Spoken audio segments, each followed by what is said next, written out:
Business and shutdown. Business and shutdown. This is what I wanted to talk about today because it's interesting to watch what's going on in this economy and the amount of people that are going to be affected and are being affected by this shutdown. Now, they're shut down certain states, they're limiting travel, but pretty much everywhere you go, the only places that are open for business are essential stores. But the interesting thing is that places like Home Depot and Lowe's are still open. They have reduced hours, but I can still go in there and get the products and services that I need in order to do my business. Now, it's interesting to see how this shutdown is affecting small businesses. Anybody that has a storefront, anybody that depends on foot traffic in order to survive and thrive, as well as a lot of internet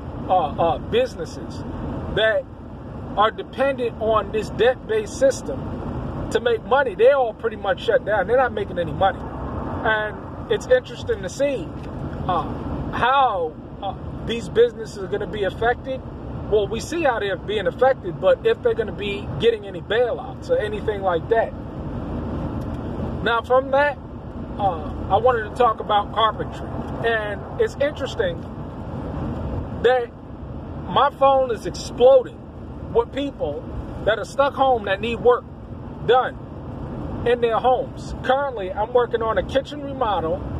I'm working on some odd jobs around another home.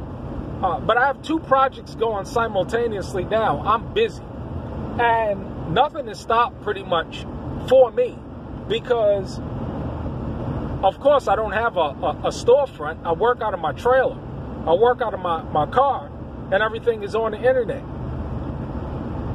Business is actually very good and it's ramping up due to the fact that the people that have gotten their tax returns, because people have gotten their tax returns,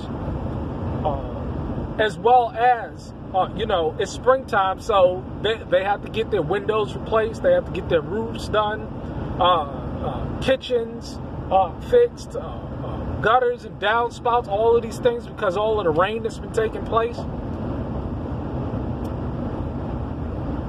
But it's sad to see the businesses that are dependent on foot traffic for people to go in to purchase their product or service. How are these people going to survive? I mean, how does one survive 2, 3, 4, 5 weeks without any foot traffic? You best believe you still got to pay your rent, your mortgage, anything that you have to pay to light bills, water bills, gas bills, whatever it is associated with that business. It still has to go on. This is why I say real skills pay the bills. Real skills will get you past any kind of situation. I mean, I'm seeing it live right now. We've been telling folks to go out and get real skills. Something that you can make a living off of. Mechanic work, carpentry work. If you was a mechanic, you could be going to people's homes and changing out their tires and changing out their ball bearings and all of that stuff. If you're a carpenter, if you got real skills, you can still be laying tile. I mean, people still need this kind of work done because they don't realize what's going on in this country and the depression that's about to take place. But people are going to realign their spending habits to things that are in need.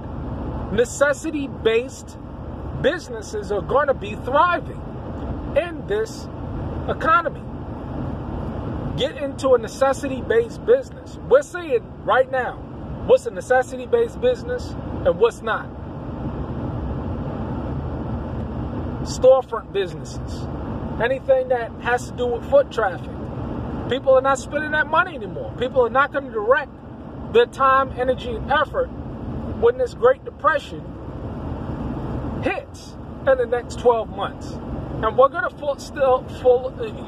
experience the full effects of it because you can't print trillions of dollars out of thin air and inject it in the markets and give people free cash and expect it not to cause inflation. I'll tell you, man, I'm so glad that I listened to wise men, heeded the counsel, and applied myself. And now, those who are dependent on me are secure. And they know they're secure because they know that I've made the preparations economically, emotionally, spiritually, physically, in preparing. Total preparedness.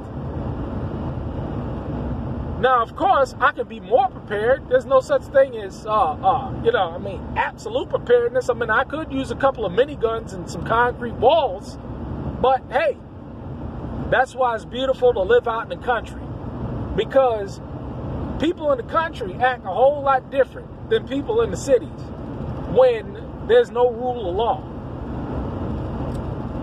It's a shame. It really is.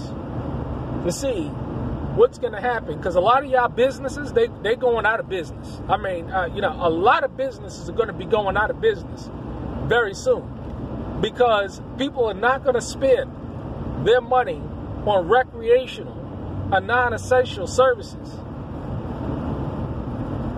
when there's great calamity and there's great stress that's put up on the people. They're just not going to do it. People that have money, they invested in things that are going to bring value and that's going to help them in their immediate situation. Learn real skills, because it's definitely going to help and secure you. Not only would you bring in a value to others, but also being able to make a living. It feels so good to not have a mortgage, to not have a water bill or a sewage bill or a food bill. It feels so good to be free from this system, to not be in a whole bunch of debt where I can't take care of my responsibilities. Levered to the hilt. It's a shame. It really is. But we're seeing right now who's the five wise, who's the five foolish. We're seeing now who was the people that had the ears to hear and the people that were dull of hearing. We're seeing all of it take place right now. The fear that's coming up on people. And I tell you, man, some of these people I've talked to and warned and pleaded, and now I'm looking like the genius. Now I'm looking like the person that knew it. Everybody's saying, well, yeah, I immediately thought about you. Yeah, and I'm thinking about you. Wasn't thinking about me at all when they was living their lives, but now they thinking. Now they're pondering. Now they want advice. Now they want direction and counsel.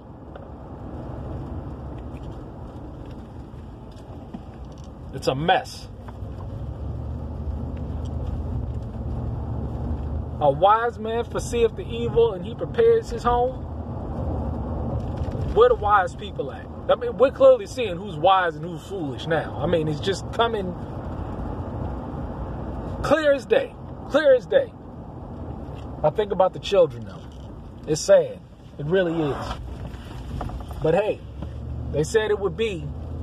The scriptures and the word said that it would be like this in the end times. But y'all stay encouraged. Got a lot of work to do.